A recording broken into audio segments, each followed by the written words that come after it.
notícia que marca os últimos dias, a semana e os tempos mais próximos. Donald Trump ganhou as eleições e regressa à presidência dos Estados Unidos.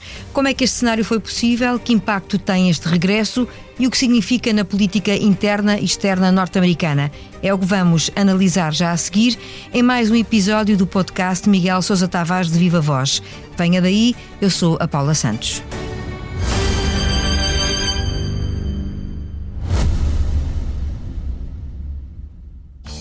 Caro ouvinte, daqui, posto emissor do Movimento da Música em Portugal. Eu sou Miguel Cadete, diretor do Blitz, isto é um takeover.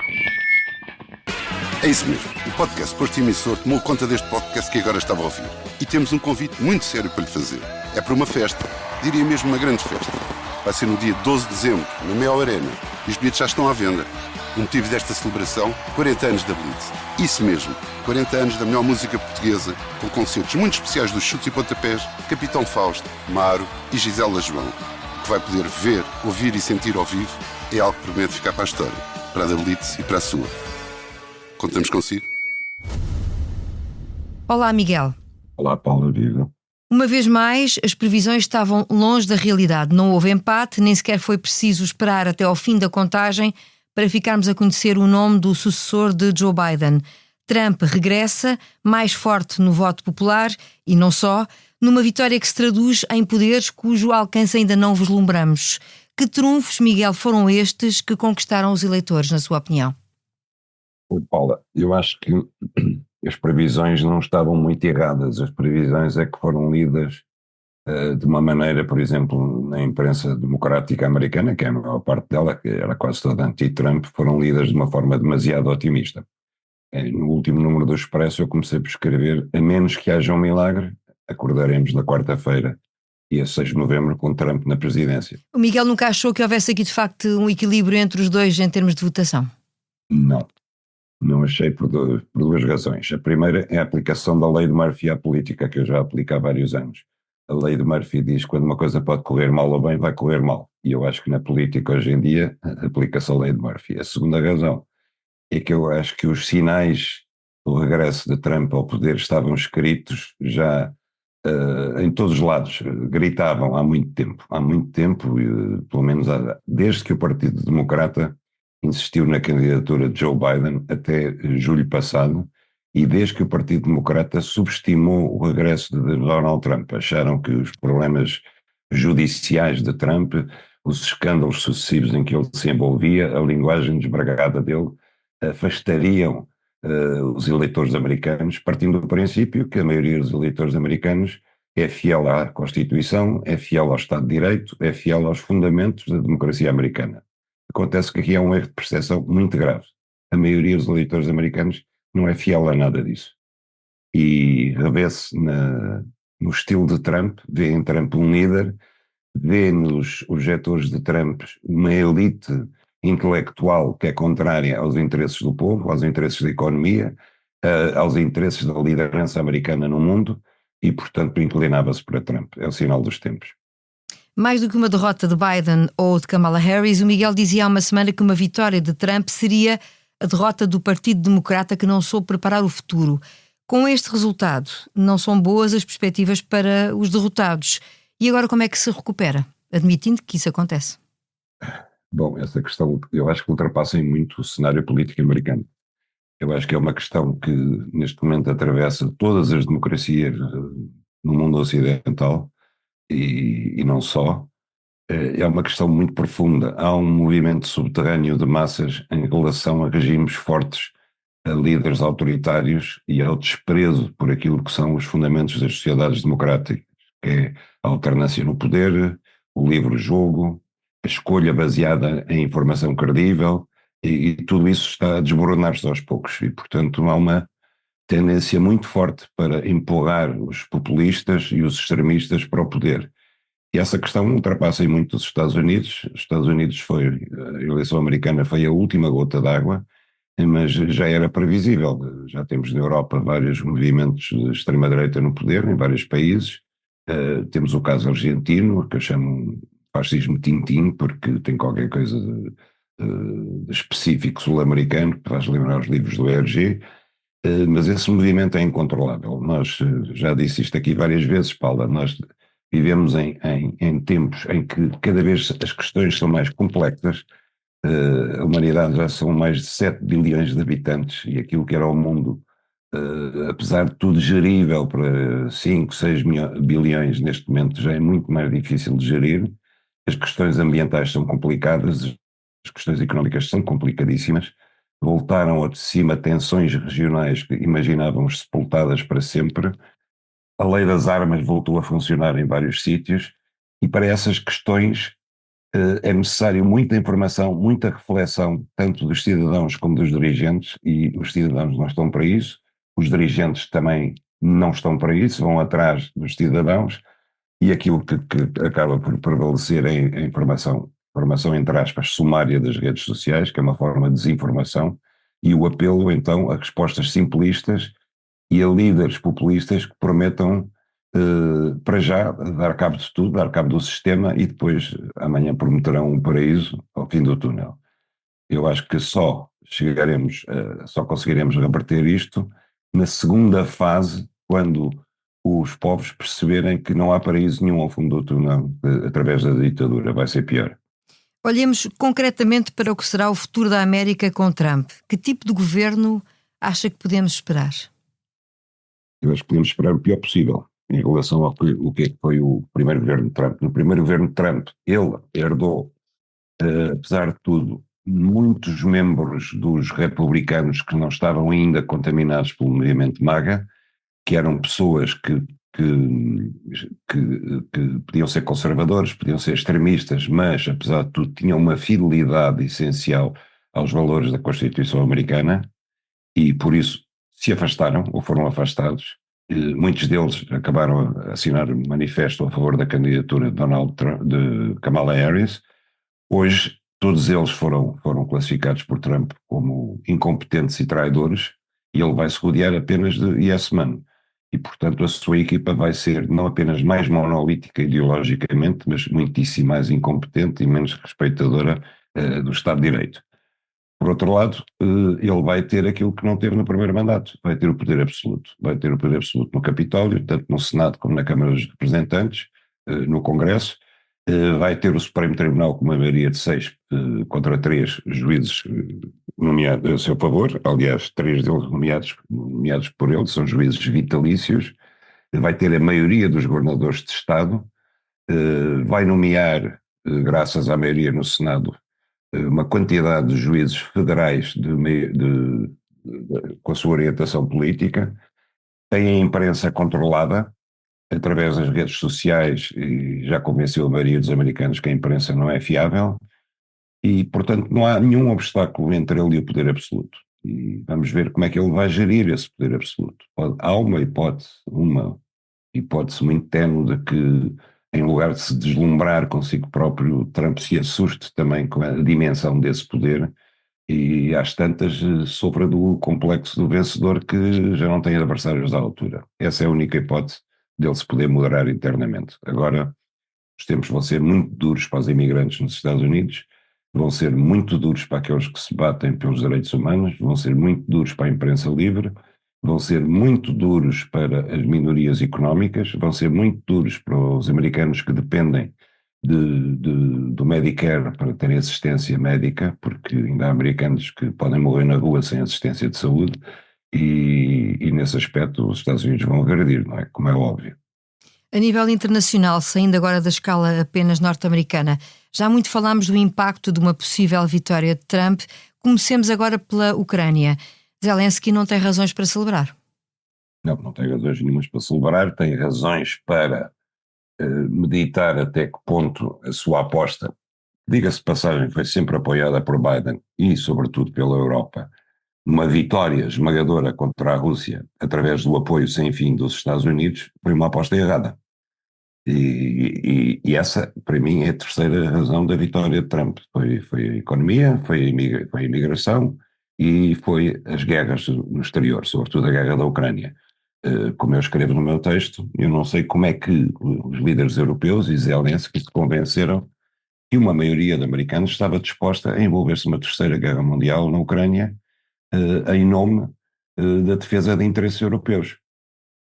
Portanto, eu não tenho uma dúvida de que Trump vai falar com Zelensky, não vai imediatamente impor uma paz a Zelensky, nem tem poderes para isso, mas vai-lhe dizer, olha, nós não vamos continuar a enviar apoio militar indefinidamente, não só porque isso já nos debilitou do ponto de vista militar, mas também porque eu não vou continuar a gastar dinheiro na guerra da Ucrânia como gastou o meu antecessor. E, portanto, Zelensky vai ter que não quis negociar quando estava numa posição de força, não quis negociar por exemplo, quando conseguiu fazer a incursão em Kursk no território russo, que era uma excelente altura para tentar negociar, e agora vai ter que negociar numa posição de fraqueza. Já no caso de Benjamin Netanyahu, o Miguel percebe que tenha sido dos primeiros a felicitar Trump. Claro, é óbvio. As coisas são tão evidentes que o genro de Trump, Jared Kushner, que talvez venha a ter muito menos influência na Casa Branca do que teve no primeiro mandato, mas exatamente porque está empenhado numa quantidade de iniciativas empresariais que fazem dele já quase tão ou mais rico do que o próprio sogro. Jared Kushner tem grandes negócios financiados, tem um fundo de investimento financiado pelo príncipe saudita ABS e já está a apontar para interesses imobiliários. Paulo, imagina onde? Na Cisjordânia. Ele já descreveu a Cisjordânia, a costa de Gaza, por exemplo, que nem é a Cisjordânia, é Gaza, como um grande asset imobiliário, uma grande hipótese de investimento imobiliário. Portanto, Trump, seguindo as pegadas do genro, e aliás, não esquecer que foi o genro e a filha que ele mandou à inauguração da Embaixada Americana em Jerusalém, vai investir completamente naquilo que ele chamou, que ele terá dito a Netanyahu, que vai apoiá-lo para ele acabar o trabalho em Gaza. E acabando o trabalho em Gaza, os americanos estarão sempre ao lado de Israel. Isso aí não há dúvidas. Eu ouvi um conselheiro de política externa de Trump no dia seguinte à eleição dizer que os Estados Unidos inevitavelmente irão apoiar a ofensiva de Israel militarmente e numa operação de ataque às centrais nucleares do Irão. Isso é o objetivo final, em minha opinião, da ofensiva de Israel no Médio Oriente e vão poder contar com o apoio de Trump. Se Trump quer acabar com a guerra na Ucrânia, em Israel, quer ajudar os israelitas a levá-la até ao fim e acabar com ela depois. Voltemos à Europa. Na sua crónica semanal no Expresso é muito duro na avaliação que faz da rota política que tem sido seguida. Vou citá-lo. Trump sabe o que quer, Putin sabe o que quer, Orbán e Netanyahu também sabem o que querem, a Europa é uma anedota. De quem é a culpa por esta situação e por este cenário? É uma culpa repartida ou tem aqui um protagonista, Miguel? Eu escrevo isso já há muito tempo. Eu acho que a Europa não tem dirigentes políticos. Acho que a liderança da Comissão Europeia por Ursula von der Leyen tem sido um desastre e essa liderança neste momento, aliás, não representa nada porque as maiores potências da Europa estão em crise económica. A Alemanha, ontem o chanceler Scholz demitiu o seu ministro das Finanças, o que prevê eleições antecipadas na Alemanha. Sim, eleições antecipadas. Com o crescimento da extrema-direita. Macron está com imensos problemas na formação do seu governo minoritário. A França e a Alemanha estão de costas voltadas, como motores económicos, como sabemos, na União Europeia. E a Europa vai pagar um preço elevadíssimo, quer em termos de defesa, quer em termos de política externa, quer sobretudo em termos económicos, com as sanções, com as tarifas que Trump vai lançar sobre a Europa. Trump já o disse naquela linguagem tão simpática que ele diz, nota a expressão, os nossos queridos países europeus tão bonitos. Acha que é paternalismo de Donald Trump? É um paternalismo desprezível. E depois diz, vou-lhes mandar tarifas para cima como eles nunca viram. E a questão das tarifas também é importante, não é, Miguel? É decisiva. Os Estados Unidos representam 500 mil milhões de exportações da Europa. São de longe o maior setor das exportações europeias. 40% mais ou menos. Perdão, estou a exagerar. À roda 30%. Se as tarifas dos Estados Unidos, que vão ser maiores sobre a China, mas vão ser altíssimas sobre a Europa, calcula-se que se ele levar avante tarifas de 10% a 25% sobre os produtos europeus, isso significará um recuo de 1 a 1,5% no PIB europeu. E numa Europa cujo PIB europeu neste momento já é 1/3 dos Estados Unidos. E, portanto, Trump vai lançar uma recessão na Europa. E o que é extraordinário é que a Europa não se tenha preparado para isso, que a sua política de defesa se tenha limitado a ser a da NATO, que a própria política externa tenha sido condicionada por aquilo que a NATO dizia que devia ser. Repare que em todas, e pelo que Zelensky exigia, repare que em todas as reuniões europeias estava presente o secretário-geral da NATO e o presidente da Ucrânia, o que é uma coisa absurda em si mesma. A Europa, nestes últimos 2 anos e meio, teve os seus destinos amarrados para sempre à história da Ucrânia, onde nunca tentou pôr fim ao conflito, e às orientações da NATO. E Trump já se sabe que vai desprezar a NATO e ou vai exigir que a NATO e a Europa por arrasto o acompanhem para os mares da China, que é onde está o seu foco militar e de segurança, e a Europa vai se ver, de repente, desprotegida, vai se ver sem política externa, cada um a disparar para o seu lado, e pior do que isso, vai entrar numa recessão económica porque não preparou um pacote de resposta às sanções dos Estados Unidos, nem uma política económica alternativa, e também, por arrasto dos Estados Unidos, resolveu desafiar a China com sanções económicas que agora vai ter por tabela dos chineses. Quando estamos perante, palavras suas, a pior geração de dirigentes políticos que conhece, não vislumbra nenhuma possibilidade de renovação ou de recuperação desse desequilíbrio de forças entre os Estados Unidos e a Europa que está a detectar? Paulo, eu não vislumbro por seguinte, porque eu acho que há um pensamento único europeu neste momento, está todo orientado no mesmo sentido. E repare, Viktor Orbán é um ditador interno, sem dúvida que é. Como os polacos já foram, antes do atual primeiro-ministro. Como países com quem a Europa tem excelentes relações, são ditaduras, para não ir mais longe, Israel, a Arábia Saudita, etc. Agora, a realpolitik e o mundo em que vivemos exige que haja compreensão para o outro lado e para as ideias do outro lado. Viktor Orbán não é um idiota qualquer, as suas ideias não caem do nada, ele tem um pensamento político estruturado e teve-o agora na reação à vitória de Trump. Ele disse uma coisa que eu acho que é um discurso que a pouco vai abrir caminho entre os europeus. Ele disse: venceram as forças da paz contra as forças da guerra, e isso é o princípio do regresso à prosperidade europeia, porque de facto a guerra da Ucrânia tem posto em causa todo o crescimento da economia europeia.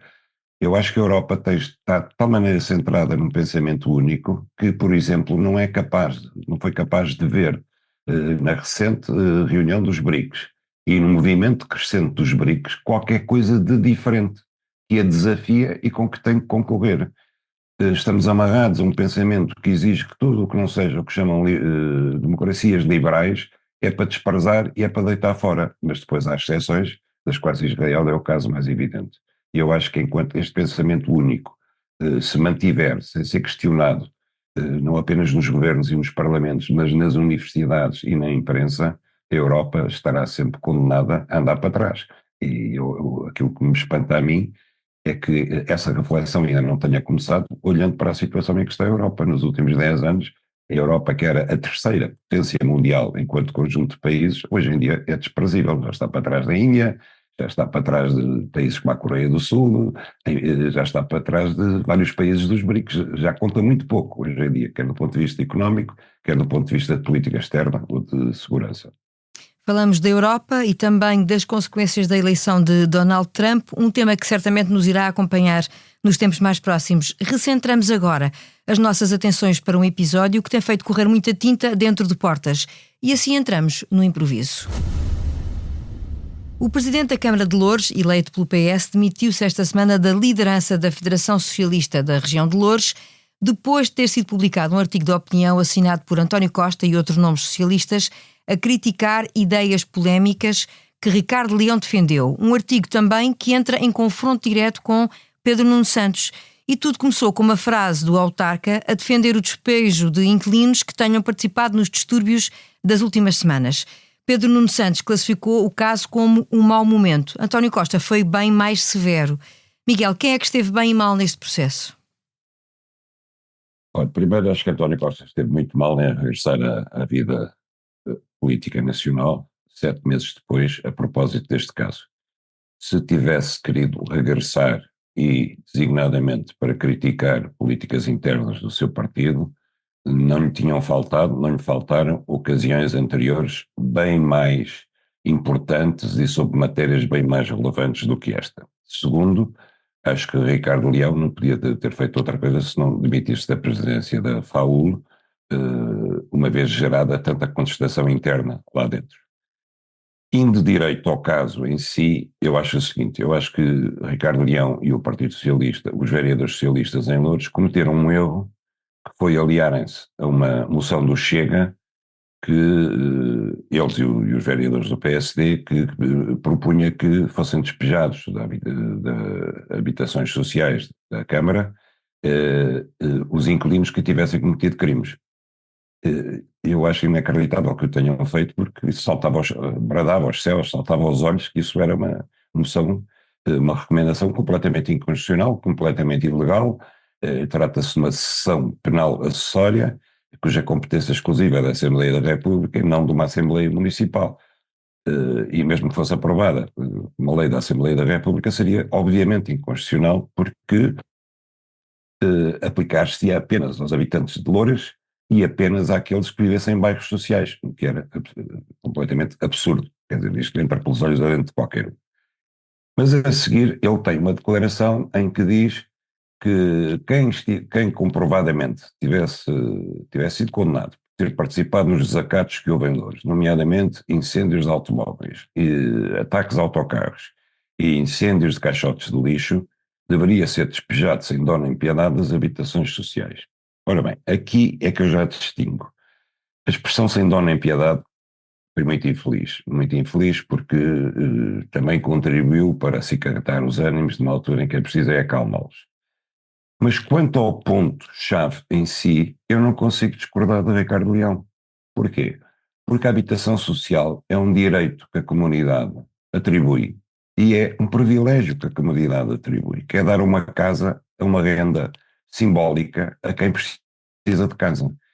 Mas isso que é um benefício que a pessoa, não é um direito, é um benefício que a pessoa ofere, tem deveres correspondentes, e esse dever é comportar-se bem dentro da comunidade. Por exemplo, eu não consigo imaginar que alguém que beneficie de uma habitação social, a renda simbólica, se dedique a destruir a própria habitação e possa continuar a viver lá, ou que seja um mau vizinho, que passe o dia a gritar, que tenha cães que incomodem os vizinhos, que faça barulho a mais, etc. Por maioria de razão, se um habitante de uma habitação social apedreja os autocarros que servem a essa comunidade, incendeia os carros dos seus vizinhos, incendeia os contentores de lixo que a todos servem, esse é um mau cidadão, é um mau vizinho. E não no âmbito de uma lei, mas no âmbito do regulamento de acesso à habitação social, eu acho que pode existir uma pena de despejo, pode ser, senhora. Mesmo que envolva o agregado familiar, porque a questão aqui também pareceu ser essa, não é? Ou seja, não seria apenas o visado, vá lá, alguém que pudesse estar diretamente envolvido e que fosse comprovadamente envolvido, mas o próprio agregado, e esse é o lado que também foi contestado. Ok, eu percebo, é uma questão complexa, é uma questão difícil. Agora, também não acredito que o agregado familiar não saiba que o chefe de família, ou o filho mais velho, ou o sogro, andam na rua a incendiar automóveis. Que não mas devem ser penalizados por isso, Miguel? Paula, eu já lhe disse, é uma questão complexa. Agora, a mim também me repudia que alguém que faz isso possa continuar a beneficiar de uma habitação social a renda simbólica. Se ele é o arrendatário, ele compromete toda a comunidade familiar que vive com ele. Se eu arrendar uma casa, o meu arrendamento, se eu for despejado, também envolve o despejo da minha família, que não tem culpa nenhuma que eu não tenha pago a renda. Mas isso faz parte da lei do arrendamento, faz parte da lógica do arrendamento. Neste caso, não estamos a falar de arrendamento propriamente dito, nem de despejo, mas do direito a usufruir de uma habitação social, que volto a repetir, envolve obrigações, um mínimo de obrigações de quem é beneficiário disso. Porque senão às tantas nós vivemos numa sociedade em que todos têm direitos e ninguém tem obrigações. Só para fecharmos, e como é que fica Pedro Nuno Santos no meio deste processo, uma vez que teve uma reação que não foi totalmente crítica, embora não tivesse apoiado naturalmente aquilo que disse o autarca, mas agora vê António Costa surgir com uma reação bem mais radical? Eu acho que Pedro Nuno Santos não esteve mal, quer dizer, o que ele disse foi: não faço julgamentos de camaradas meus da praça pública, todos podem ter um momento infeliz, todos temos momentos infelizes, não temos que ser julgados só por isso, mas também temos que ser julgados pela obra feita. Acho que não esteve mal. Em relação à desautorização de António Costa, eu já disse, eu acho que quem esteve mal foi António Costa. A polémica interna no PS por causa do autarca de Loures e o mundo que despertou para um novo mandato de Trump na Casa Branca, o sumário de mais um episódio do podcast de Miguel Sousa Tavares de Viva Voz, com a sonorização do João Martins. Para a semana regressamos com uma nova ronda pela atualidade.